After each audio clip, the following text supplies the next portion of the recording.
Since I made my last video about buying and selling second-hand goods, I've had so many questions from people asking me, Kev, what is it actually that I should be buying and selling?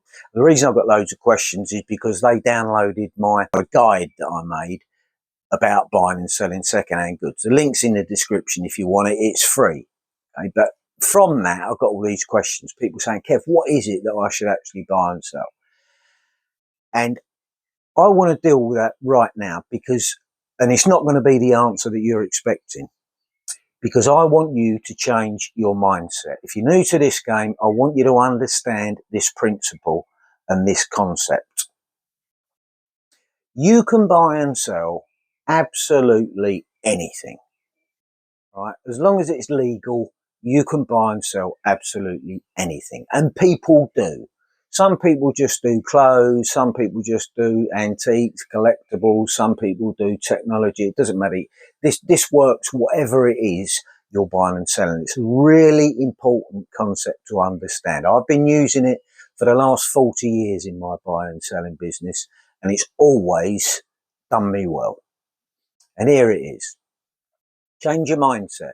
Rather than thinking about what particular items I should buy, think of it like this. You can buy any item as long as it meets a certain criteria. And my criteria, which I'm sharing with you now, and I urge you to take on board, is this. Whatever it is that I buy has to return me 100% on my investment. That's what I live by. So in other words, if I buy something for £5, whatever it is, doesn't matter, it's got to bring me back £10, which is 100% of my investment. In other words, I'm doubling my money. So I buy something for £5, I put it up for sale, somebody comes along and says, yeah, I'll buy that for a tenner off you, Kev, and I get £10. That's it. Right? For the sake of this example, I want you to imagine there's no fees involved or anything like that. I'll deal with that in another video because I want to keep this uncomplicated. You bought something for £5, somebody gave you £10 for it because the item, whatever it was, met your criteria. You've now got £10. Well, guess what we're going to do with that £10? We're going to go and buy something now for £10. Doesn't matter what it is, as long as it meets our criteria. And the criteria is that it's got to return us double what we're paying for it. A 100% return on our investment. So we buy another item for £10 and we sell it for £20. So we've now got £20. Right? Guess what we're going to do with that? Yeah, we're going to go and spend it, but only on stock and only if it meets our criteria. Doesn't matter what it is, as long as it meets the criteria. And that is that we've got to be able to double our £20. We're going to buy it for £20 and it's got to sell, it's got to come back in at £40. All right? Because that's double our money. Hope you're getting the drift here. So we buy for 20, we sell for 40. We've now got £40.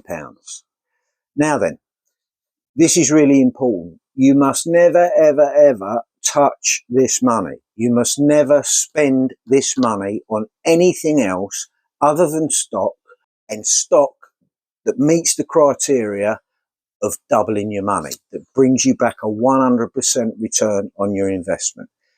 Now, hopefully I've made this clear. I could go on, we could go on and on doubling, but I just want you to understand this very basic principle. It is so important if you want to make a living out of this game. Now, a lot of you are beginners. You probably just want to do this part-time. Just get your cash kitty built up if you need to. If you've already got £100 that you got laying about and you want to start buying and selling with that, but still use the same principle that I'm talking to you about. You build your cash kitty up until you've got enough in there that will allow you to now start taking profits. So you always keep whatever that amount is in your pocket. If it's £100 for you, you keep it in your pocket. You then buy stuff for £100, you double your money, so you're going to sell it for £200. You put the £100 back in your pocket, which is your stock money. Then you can spend the other £100. If you want to build up even further and you want to make more money, or you want to do this on a more full-time basis, then keep building your pot up. Don't touch it until you've got the amount in there that you need to sustain your business. And it really is as simple as that. Please feel free to ask me any questions that you like. Stick them in the comments. There's going to be a lot of them, I know. There's going to be questions like, yeah, but Kev, what about fees? What particular items can I buy that will do that? These are all the questions that I've been getting, and that's the reason for this video. I want you to change your mindset. Think about this criteria. Double your money every time you invest it, and you will not go wrong. Thank you for watching, and I'll see you in the next one. Take care.